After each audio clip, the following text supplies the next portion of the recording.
नमस्कार दोस्तों, स्वागत है आप सभी का एक बार फिर से आपके अपने YouTube चैनल टेक्निकल जॉब ज्ञान में। दोस्तों आज के इस वीडियो के अंदर अपन बात करने वाले हैं 21 मई को इवनिंग शिफ्ट के अंदर जो एग्जाम हुआ है उसके बारे में। कौन कौन से प्रश्न पूछे गए हैं, किस लेवल के प्रश्न पूछे गए हैं, कंप्लीट एग्जाम का अपन एनालिसिस करने वाले हैं, किस प्रकार का पेपर आ रहा है, कहाँ से प्रश्न किस प्रकार के पूछे जा रहे हैं, डिटेल में अपन बात करने वाले। अभी पहली बात तो है कि ये जो पेपर है आपका 21 मई वाला पेपर है जो कि इवनिंग शिफ्ट के अंदर आपका एग्जाम हुआ है। ठीक है, चलिए सबसे पहले अपन देख लेते हैं। आपको बता देता हूं कि जिस हिसाब से बच्चों का फीडबैक मिला है इस पेपर के लेवल के बारे में बात कर लेते हैं। देखिए पेपर का लेवल है वो इजी लेवल बताया जा रहा है। थ्योरी है वो काफ़ी इजी आ रहा है और राजस्थान जीके है वो भी ठीक ठाक आ रहा है। हार्ड लेवल का राजस्थान जीके नहीं पूछा जा रहा है। मैथ है वो भी बिल्कुल आसान पूछा जा रहा है, जैसे कि बच्चे बता रहे भी हर कोई 3-4 प्रश्न है वो मैथ के कर देगा। इंडिया जीके भी सरल ही आ रहा है, इसी हिसाब से साइंस है उसका लेवल भी ठीक ही बता रहे हैं। ऑल ओवर जिन भी बच्चों से मेरी बात हुई है वो मतलब क्या है कि लगभग सभी बच्चे ये बता रहे भी 60 से ऊपर तो उनके आ ही जाएंगे और काफ़ी सारे बच्चे ऐसे हैं वो तो मतलब क्या है कि 70 से ऊपर भी बता रहे हैं, लेकिन 60 से नीचे वो कोई नहीं बोल रहा। तो इसका मतलब है आपका ये जो एग्जाम है इसका लेवल है वो काफ़ी आसान रहा है। उसके बाद देखिए एक खास बात यह है कि इलेक्ट्रॉनिक्स से इस शिफ्ट के अंदर जो प्रश्न पूछे गए केवल 2-3 प्रश्न ही पूछे गए। उनके अंदर भी आपका एक गेट वाली जो ट्रू टेबल है उसका प्रश्न फिक्स है जो कि हर शिफ्ट के अंदर पूछ रहा है। तो इलेक्ट्रॉनिक्स अगर आपने अभी तक नहीं पढ़ा है तो उसकी तरफ मतलब क्या है कि कम से कम आपको टाइम देना, 2-3 प्रश्न है वही पूछे जा रहे हैं, ज़्यादा प्रश्न नहीं आ रहे। और जीके के अंदर राजस्थान जीके के बारे में बात करें और इंडिया जीके के बारे में बात करें तो वहाँ हिस्ट्री के प्रश्न है वो सबसे ज़्यादा पूछे जा रहे हैं। और न्यूमेरिकल के बारे में बात करें तो 4-5 प्रश्न है वो न्यूमेरिकल के पूछे जा रहे हैं, वो भी आसान प्रश्न है पूछे जा रहे हैं। तो जो अपना टेक्निकल पोर्शन है वो भी आसान ही पूछा जा रहा है। ठीक है, इस प्रकार के प्रश्न है। पेपर का ऑल ओवर जो लेवल है वो अपन मॉडरेट मान सकते हैं, मॉडरेट टू लो लेवल भी अपन इसको मान सकते हैं, टफ लेवल का पेपर नहीं है। चलिए अब काफ़ी सारे प्रश्न मेरे पास में बच्चों ने भेजे हैं तो उनके बारे में बात कर लेते हैं। एक प्रश्न पूछा कि भी कर्क रेखा राजस्थान के कौन से जिले से गुजरती है? तो कर्क रेखा राजस्थान के डूंगरपुर और बांसवाड़ा जिले से गुजरती है, तो ये इसका राइट आंसर था। एक प्रश्न था जयपुर मेट्रो का भारत में कौन सा स्थान है? देखिए इसके बारे में वैसे मैं कंफर्म तो नहीं हूं, लेकिन शायद भारत के अंदर जयपुर मेट्रो का मेरे हिसाब से 6ठा स्थान होना चाहिए, लेकिन क्रॉस चेक आप दोबारा इसको जरूर कर लेना। राजस्थान का सबसे अधिक सूर्य ताप वाला जिला कौन सा है, या फिर आपको स्थान पूछा हो, दोनों में से एक चीज पूछिए। सूर्य ताप का मतलब है भी सबसे गर्म स्थान। अगर आपसे स्थान पूछते हैं तो सबसे गर्म जो स्थान है वो तो है आपका फलोदी। कौन सा है? वो तो है आपका फलोदी। अगर आपको जिला पूछा है, सबसे गर्म जिला अगर आपको पूछा है तो वो है चूरू जिला राजस्थान का। ठीक है, दोनों में फर्क है, एक स्थान है और एक जिला है। चलिए उसके बाद में अगला प्रश्न था मतीरे की राड़ के बारे में प्रश्न पूछा गया। तो मतीरे की राड़ है वो 1644 ईस्वी के अंदर हुई है ना। हाँ, 1644 ईस्वी के अंदर, वो भी बीकानेर के शासक करण सिंह व नागौर के शासक अमर सिंह है उन दोनों के बीच में हुई, जिसके अंदर करण सिंह है उनकी विजय हुई थी। ठीक है, तो 1644 के अंदर बीकानेर के करण सिंह और आपके नागौर के अमर सिंह है उनके बीच में ये मतीरे की राड़ हुई। एक प्रकार का ये युद्ध था। एकलिंगनाथ जी का मंदिर कहाँ पे है? तो नागदा के अंदर एकलिंग जी का मंदिर है और बप्पा रावल ने इसका निर्माण करवाया। ठीक है, उसके बाद में कुछ प्रश्न आपके टेक्निकल के भी है, टेक्निकल नॉन टेक्निकल प्रश्न मिक्स मैंने लिखे। मूविंग आयरन जो मीटर था आपका उसका सिंबल दिया हुआ था और पूछा था भी ये मीटर किसका है, तो एक मूविंग आयरन मीटर था उसका सिंबल दिया हुआ था। उसके बाद मूविंग कॉइल मीटर था आपका, permanent magnet moving coil meter था, तो वो किस सिद्धांत पे काम करता है या फिर किस धारा पे काम करता है, इस प्रकार का था। तो धारा के बारे में अगर आपको पूछा है तो पीएमएमसी जो मीटर होता है आपका, पीएमएमसी मीटर होता है ये केवल डीसी धारा पे काम करता है। आपका जो मूविंग आयरन मीटर होता है वो एसी और डीसी दोनों धाराओं पे काम करता है।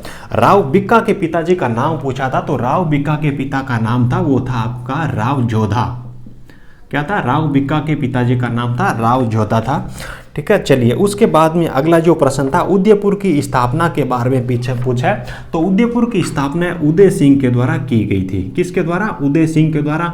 और ईयर अगर आपसे पूछा है तो 1559 ईस्वी के अंदर उदयपुर की स्थापना उदय सिंह के द्वारा की गई थी। चलिए अगले प्रश्न पे आए तो एक टेक्निकल प्रश्न पूछा गया, बैक ईएमएफ किस सिद्धांत पे काम करता है, या फिर इसी प्रकार का कुछ प्रश्न था। तो सिद्धांत के बारे में पूछा या फिर किससे रिलेशन करता है, तो वो आपका लेंज का नियम है ना, लेंज का नियम है। तो लेंज के नियम के अनुसार बैक ईएमएफ होता है, बैक ईएमएफ होता है जिसको अपन ईबी से डिनोट करते हैं, वो पैदा होता है। क्योंकि लेंज का नियम ये बोलता है भी कोई भी मतलब क्या है कि धारा या फिर वोल्टेज जो उत्पन्न होते हैं वो उत्पन्न होने वाले कारण का विरोध करते हैं। इसलिए ये जो अपना बैक ईएमएफ होता है ये मतलब क्या है कि जो मेन फ्लक्स होता है उसकी वजह से उत्पन्न होता है। तो ये क्या है कि सप्लाई वोल्टेज होता है उसके विपरीत डायरेक्शन के अंदर होता है, उसका अपोज करता है, ठीक है। तो लेंज के नियम पे आधारित है। उसके बाद ट्रांसफॉर्मर का कोई प्रश्न पूछा गया।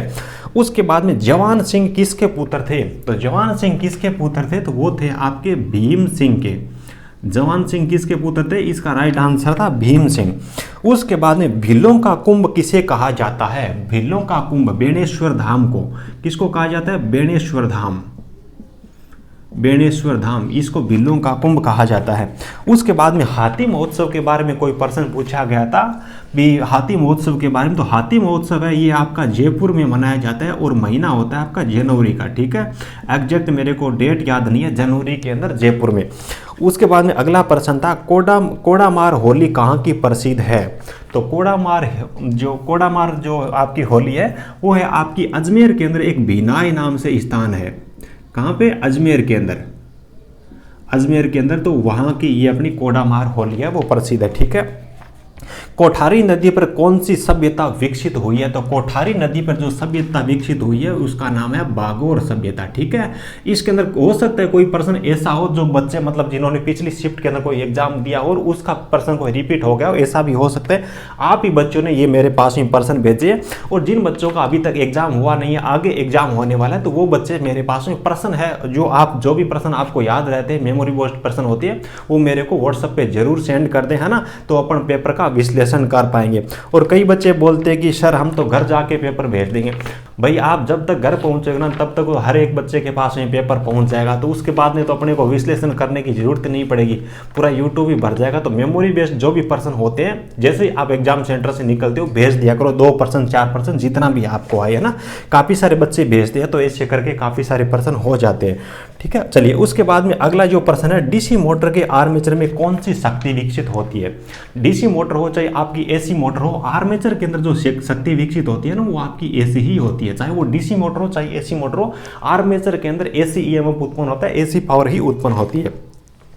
उसके बाद में आईआरसीटीसी की फुल फॉर्म पूछी है भाई, IRCTC Indian railway catering and tourism corporation, इसकी फुल फॉर्म है, ठीक है। Indian railway catering and tourism corporation, ठीक है। चलिए उसके बाद में अगला प्रश्न था 80 खंभों की छतरी कहाँ पे है, तो भाई 80 खंभों की जो छतरी है वो है आपकी अलवर के अंदर, ठीक है। अलवर के अंदर 80 खंभों की छतरी है। उसके बाद में अगला प्रश्न था राजस्थान में सर्वाधिक वन कौन से जिले के अंदर है। यार प्रश्न तो काफ़ी सारे ऐसे हैं जो कि मतलब क्या है कि बहुत इजी ही पूछे गए हैं ना। तो राजस्थान जीके है उसके अंदर भी काफ़ी सारे इजी प्रश्न पूछे गए, और टेक्निकल तो पहली शिफ्ट से लेके ही इजी ही आ रहा है। तो कट ऑफ तो थोड़ी ठीक ठाक जाएगी, है ना। लेकिन मतलब क्या है कि पढ़ने वाले बच्चे हैं उनका सबका प्री मेरे हिसाब से क्लियर हो जाएगा, कोई दिक्कत नहीं है। राजस्थान में सर्वाधिक वन कौन से जिले में अपना हो गया। उसके बाद में चक्रपाणी मिश्र किसके दरबार में थे। चक्रपाणी मिश्र थे वो थे आपके महाराणा प्रताप के, महाराणा प्रताप के। और देखो कई तो ऐसा भी है जगह मतलब क्या है कि 15-20 दिन पढ़ाई करिए नहीं, बांग किताब आ जाएगी, पेपर इतो सरल आ रहे हैं। मतलब क्या है कि 15-20 दिन जगह बच्चा पढ़ाई करी नहीं, बेबी टेक्निकल के अंदर कुछ ना कुछ कर देगा, सरल आवे। और राजस्थान जी के है वो भी इंग अंदर भी काफ़ी सारा प्रश्न इससा है जगह मतलब आंसर हर कोई दे सके। मैथ के अंदर कई प्रश्न इससा आ रहा है जगह डायरेक्ट कैलकुलेशन पे आधारित है। साइंस के अंदर कई प्रश्न इससा आ रहा है डायरेक्ट मतलब क्या है कि स्टैंडर्ड प्रश्न है। करंट जीके का भी कई बे प्रश्न आ रहे हैं जगह मतलब क्या है कि रोजाना बातचीत के अंदर, चर्चा के अंदर, न्यूज के अंदर चाले। तो 15-20 दिन भी कई बच्चा पढ़ाई करिए, ठीक ठाक पढ़ाई करिए, तो बे बच्चा भी प्री एग्जाम में वो क्वालिफाई करेगा। और जगह पढ़ाई करी है बे तो देखिए बहुत ही बढ़िया स्कोर करेगा। जिया मैं बात करूं कई बच्चा मतलब क्या है कि मॉर्निंग अंदर ही मेरे को एक मैसेज आया, एक लड़की को, भीलवाड़ा की लड़की, महीने भर पहला मैंने पढ़ाई स्टार्ट करी, बोली सर 70+ तो मेरा नंबर आ जी, 70 तो मेरा कन्फर्म है, बिंग बाद में ज़्यादा किताब है वो ध्यान को नहीं, केवल 1 महीने ही पढ़ाई करी, ठीक है।